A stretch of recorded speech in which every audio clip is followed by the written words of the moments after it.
اخ چاروئی لکٹ ٲسۍتن یا بوڑ ٲسۍتن یہ ویسے تمام فیملی ہند طرف نخ یل یکجا چولہ آس یل یکجا مسلمان آسن دہ بٲژ کھٮ۪وان تہٕ چون چولہ آسن الگ الگ کینٛہہ اکھ قربٲنی چھِ اکہِ گرٕ خٲطرٕ کٲفی تہٕ اگر اس گھر میں 50 افراد کیا 100 افراد بھی پائے جاتے ہو اگر ہر فرد جاسن ایک چولس پہ یہاں خطر چھ اکوئی جانور کافی تا حد خود زیادہ باز تے چول. جب میں نے ان کے اس بیان کو سنا تو میں حیرت میں پڑ گیا کہ کوئی آدمی اتنا ان پڑھ اور جاہل کیسے ہو سکتا ہے،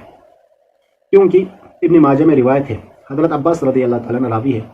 فرماتے ہیں کہ ان النبی صلی اللہ علیہ وسلم اتاہ رجل فقال کہ پیغمبر علیہ السلام کی خدمت میں ایک آدمی حاضر ہوا اور فرمایا ان علی بدنۃ وانا موسر بها، فرمایا کہ میرے اوپر ایک بڑے جانور کی قربانی واجب ہو چکی ہے اور میں اس کی استطاعت بھی رکھتا ہوں، والا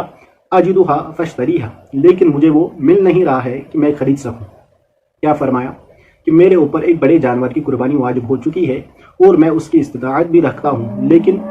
مجھے وہ جانور نہیں مل رہا ہے. پیغمبر علیہ السلام ان سے فرماتے ہیں فَأَمَرَهُ النَّبِيُّ صلی اللہ علیہ وسلم أَن يَبْتَعَ 7 شِيَاهٍ فَيَذْبَحَهُنَّ، فرماتے ہیں کہ اگر آپ کے اوپر 7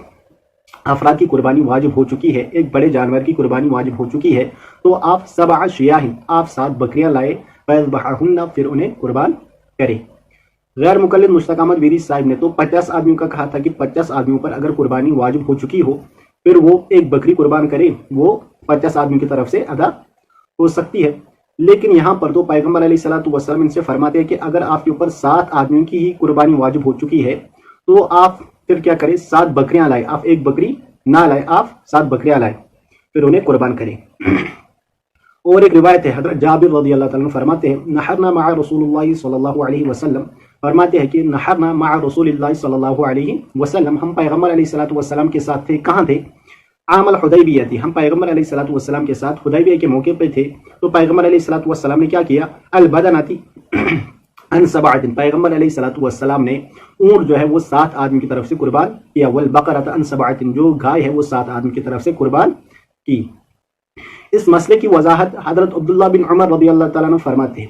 عبداللہ بن عمر رضی اللہ تعالیٰ عنہ اس مسئلے کی وضاحت مکمل طور پر فرماتے ہیں. کہتے ہیں کہ گائے کتنے آدمی کی طرف سے قربان ہو سکتی ہے اور بھیڑ کتنے آدمی کی طرف سے قربان ہو سکتا ہے، اور جو بکری ہے وہ کتنے آدمی کی طرف سے قربان ہو سکتی ہے، اور جو اونٹ ہے وہ کتنے آدمی کی طرف سے قربان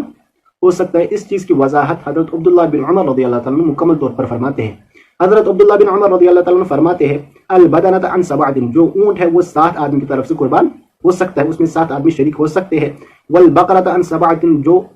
گائے ہے اس میں بھی 7 آدمی شریک ہو سکتے ہیں، وہ 7 آدمی کی طرف سے قربان ہو سکتی ہے. والشاۃ عن واحد، جو بکری ہے وہ کتنے آدمی کی طرف سے قربان ہو سکتی ہے، عن واحد، وہ ایک آدمی کی طرف سے قربان ہو سکتی ہے. بکری کی قربانی اب کتنے آدمی کی طرف سے ہو سکتی ہے؟ صرف ایک آدمی کی طرف سے قربان ہو سکتی ہے. غیر مقلد مشتاق احمد ویری صاحب کا یہ کہنا کہ جو بکری ہے وہ 50 آدمی کی طرف سے قربان ہو سکتی ہے جن پر قربانی واجب ہو چکی ہو، یہ بالکل غلط مسئلہ ہے، یہ کہنا بالکل بھی درست نہیں ہے.